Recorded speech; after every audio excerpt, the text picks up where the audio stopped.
शुरुआत में कहानी में कुछ दोस्त समुद्र के किनारे पार्टी कर रहे थे। इस बार रात का सीन दिख रहा था। सभी बहुत मस्ती कर रहे थे। लोग इतना नशे में थे कि उन्हें समय का पता ही नहीं था। तभी वहाँ एक बड़ी चीज दिखाई दी, जिसको देखकर सभी मजाक करने लगे। बिना जाने कि वह क्या है, सब उसे तोड़ने लगे और नहीं समझ पाए कि अंदर क्या है। उस चीज को सभी नजरअंदाज कर देते हैं। सारे दोस्त बहुत थक जाते हैं और अपनी अपनी कारों में सो जाते हैं। सुबह होते ही सबकी आंखें खुलती हैं। इसमें हम देखते हैं कि एक लड़की थी जिसका नाम मार्शा था। जैसे ही मार्शा की आंखें खुलती हैं, उसकी तबीयत बिगड़ने लगती है। वह उल्टी करने लगती है। सब सोचते हैं कि यह सब पिछली रात की वजह से हो रहा है, लेकिन मार्शा के अंदर कुछ अजीब सा महसूस हो रहा था। तभी वहाँ मार्शा को ऐसा लगता है जैसे रेत पर काला कौवा बैठा हो। अचानक रेत उसे अंदर खींचने लगती है। ऐसा लग रहा था कि बहुत गहरी मिट्टी है। ये देखकर लड़की बहुत डर जाती है और अपने दोस्त मार्शा को चेतावनी देने लगती है कि रेत पर पैर मत रखना। लेकिन मार्शा पहले ही पैर रख चुकी थी और अब उसका पैर भी रेत में धंसने लगा। मार्शा बहुत कोशिश करती है कि पैर बाहर निकाले, लेकिन वह नहीं निकाल पाती। उसने हाथ से निकालने की कोशिश की, लेकिन उसका हाथ भी रेत में फंस गया। वह डर कर जोर जोर से चिल्लाने लगती है। अगर उसके दोस्त आए तो वे भी फंस सकते थे। अब सब समझ नहीं पा रहे थे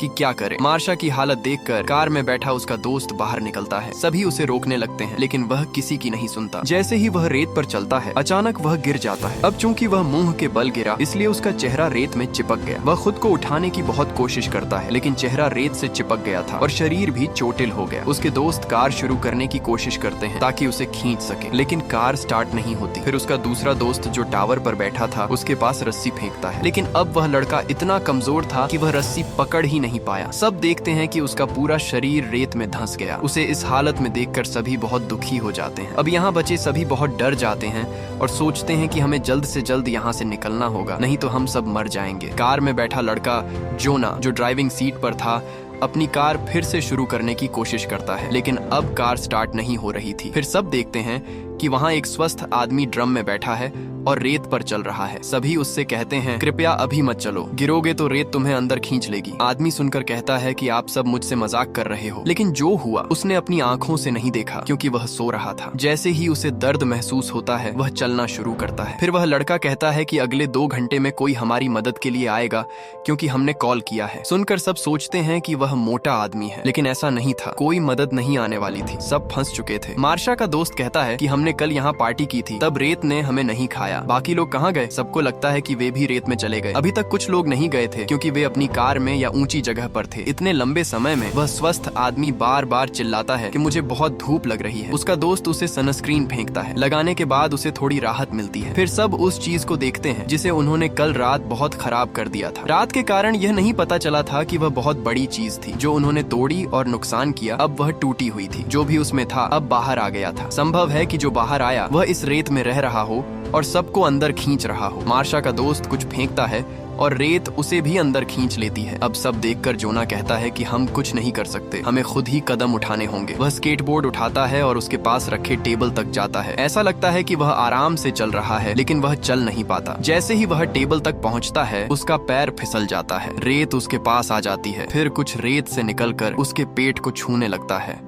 लेकिन जोना डर के बिना तुरंत टेबल तक पहुंच जाता है, जहां एक बैग में स्नैक्स थे। वह एक केला लेता है, लेकिन खाते ही उल्टी होने लगती है। पेट में बहुत सारा रेत और घाव थे। सब उसे इस हालत में देखकर डर जाते हैं, लेकिन जोना कहता है कि मुझे कुछ नहीं हुआ, मैं ठीक हूँ। आप सब अपनी सुरक्षा के बारे में सोचो। सभी की प्यास बुझाने के लिए जोना उन्हें ड्रिंक फेंकता है, लेकिन फिर उसे पेट में दर्द होने लगता है और घाव से खून आने लगता है। यह देखकर उसके दोस्त बहुत दुखी हो जाते हैं और रोने लगते हैं। फिर जोना कहता है, मत रो, हम सब मजबूत हैं, है ना? यह कहते हुए वह वहीं लेट जाता है। फिर कार में बैठी एक लड़की कहती है कि हमारे सारे मोबाइल फोन कार के ट्रंक में हैं, इसलिए हमें कुछ करना होगा ताकि हम मदद के लिए कॉल कर सकें। लेकिन कोई भी यहाँ इतना रिस्क लेने को तैयार नहीं था, क्योंकि यहाँ बैठकर ट्रंक खोलना असंभव था। फिर एक लड़की कहती है, मैं कोशिश करती हूँ। वह जाकर ट्रंक खोलने लगती है, लेकिन वह खुल नहीं रहा था। फिर वह दूसरी दिशा में जाती है। दूसरी लड़की एक कपड़े का टुकड़ा पकड़ती है ताकि वह रेत में न गिरे, लेकिन फिर भी वह ट्रंक ठीक से नहीं खोल पाती। फिर जोना का दोस्त एक छड़ी पकड़कर उसे कहता है कि कोशिश करो। आखिरकार वह लड़की ट्रंक खोल देती है, लेकिन लेकिन तभी वह दूर से किसी को आता देखती है। वास्तव में वह वहाँ का सुपरवाइजर था, यानी बीच पीटरल्स। सभी का ध्यान उसी पर चला जाता है। ट्रंक खोलने वाली लड़की की उंगलियां अचानक ट्रंक में फंस जाती हैं, यानी ट्रंक फिर से बंद हो गया। वह दर्द से चिल्लाने लगती है। सब उसे सुपरवाइजर को बुलाने की कोशिश करते हैं, लेकिन सुपरवाइजर कहता है कि आज की पीढ़ी नहीं जानती कि ड्रग्स लेकर क्या करती है। सब उसे बताते हैं कि हम सब बड़ी मुश्किल में फंसे हैं। फिर जोना अपनी कार लेकर उनके पास आता है और कार से उतरता है। सब जोर जोर से चिल्लाते हैं और कहते हैं, कृपया रेत पर मत खड़े हो। लेकिन जब आदमी बाहर आता है तो सबको चौंकाने वाली बात दिखती है कि रेत ने उसे कुछ नहीं किया। वह जोना के पास आता है और उसके पेट को देखकर बहुत हैरान होता है। पूछता है, किसने यह किया? फिर वह स्वस्थ आदमी को ड्रम से निकालने की कोशिश करता है, लेकिन वह बहुत भारी था, इसलिए अकेले नहीं निकाल सकता। वह कहता है कि थोड़ी देर में मैं अपनी टीम बुलाऊंगा जो तुम्हें बचाएगी, लेकिन अभी भी समझ नहीं पा रहा कि तुम यहाँ क्या कर रहे हो। फिर जोना का दोस्त बताने की कोशिश करता है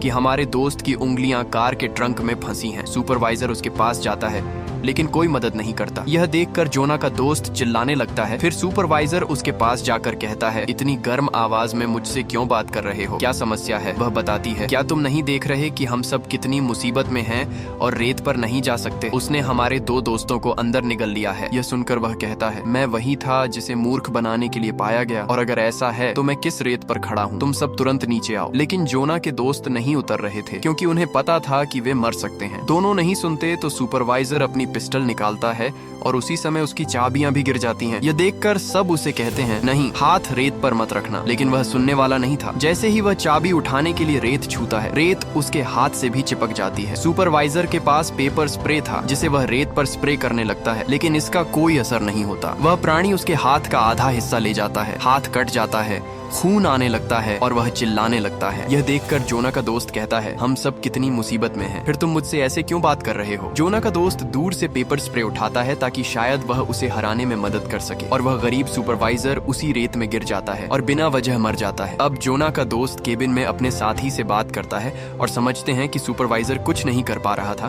क्योंकि उसके जूते मजबूत थे और नीचे से तौलिए जैसे थे। वह अपने साथियों से कहता है, अरे तौलिए फेंको, हम इसे अपने पैरों से बांधेंगे और बाहर निकल पाएंगे। जब उसके साथी तौलिए फेंकते हैं उसे पकड़ने के लिए, वह सीधे केबिन से गिर जाता है। गिरते ही रेत से गुलाब जैसे चीजें निकलती हैं। शायद वे उस प्राणी की टेंटिकल्स थीं। अब यह पूरे शरीर में चिपक जाती हैं और उसका खून पीना शुरू कर देती है। अचानक वह भी उसके साथ चला जाता है, जैसे उसके बाकी साथियों के साथ हुआ था। उसने अपनी जान बचाई और यह दृश्य उसके दोस्तों के लिए बहुत बुरा था। काले बाल वाली लड़की हाथ कानों पर रखकर रोने लगती है। फिर जोना का दोस्त कहता है कि सब ठीक हो जाएगा। वह कहती है कि इस ग्रिल को यहाँ सीधा रखो। वह खुद एक और ग्रिल रखती है और केबिन से कूदकर सीधे कार में गिरती है। जैसे ही वह कार में आती है, तुरंत काले बाल वाली लड़की से कहती है कि यह तुम्हारी योजना थी, लेकिन उसे नहीं पता था कि उसके और उसके दोस्तों के साथ ऐसा होगा। फिर भी इस पर ज्यादा ध्यान न देते हुए दोनों ट्रंक से लड़की की उंगली निकालने की कोशिश करते हैं और इसमें सफल होते हैं। जोना का दोस्त अपने कटे हुए हाथ पर तौलिए बांधता है। दूसरी तरफ हम वही आदमी देखते हैं जो ड्रम में फंसा हुआ था। ड्रम में फंसे होने की वजह से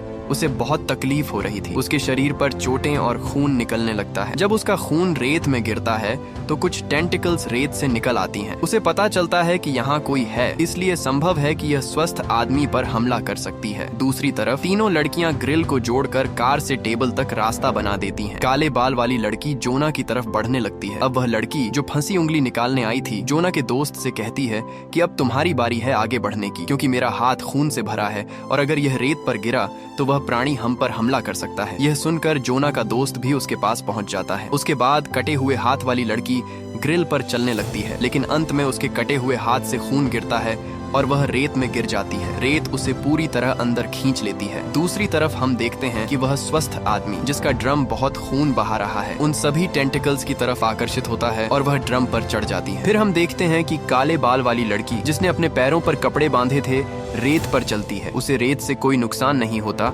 इसलिए वह बहुत खुश होती है। अब वह सुपरवाइजर की कार के ऊपर आती है। इसे देखकर वह स्वस्थ आदमी भी बहुत खुश होता है, लेकिन उसे नहीं पता था कि उन सभी टेंटिकल्स ने उसके ड्रम को नीचे से खाली कर दिया था। अब टेंटिकल्स बढ़कर पूरे शरीर को पकड़ लेती हैं और उसे रेत में खींच लेती हैं। वह भी अपनी जान बचाने के लिए हाथ धोती है। अब कई लोग जो खाने के बाद काफी बड़े हो गए थे, रेत पर चलने लगते हैं। वह सीधे सुपरवाइजर की कार की तरफ आती है और कार को हिलाने लगती है। लड़की की गिरने की वजह से उसका सिर चोटिल होकर बेहोश हो जाता है। अब जोना जोना का दोस्त यहाँ अकेला रह जाता है क्योंकि बाकी सभी की हालत खराब थी। जोना का पेट खराब था और यह लड़की अब बेहोश थी। यह देखकर वह डर जाता है। कुछ समय बाद रात हो जाती है। आधी रात में काले बाल वाली लड़की होश में आती है। अब वह जोना और उसके दोस्त को लेकर किसी तरह बाहर निकलने की कोशिश करती है। जब जोना का दोस्त भी उनकी कार तक पहुंचता है तो अचानक वह प्राणी अपने बड़े टेंटिकल्स के साथ आता है और कार का दरवाजा बंद कर देता है। आश्चर्य की बात यह थी कि प्राणी के टेंटिकल्स चमक रहे थे और उनसे नीली रोशनी निकल रही थी। लेकिन जोना का दोस्त हार नहीं मानता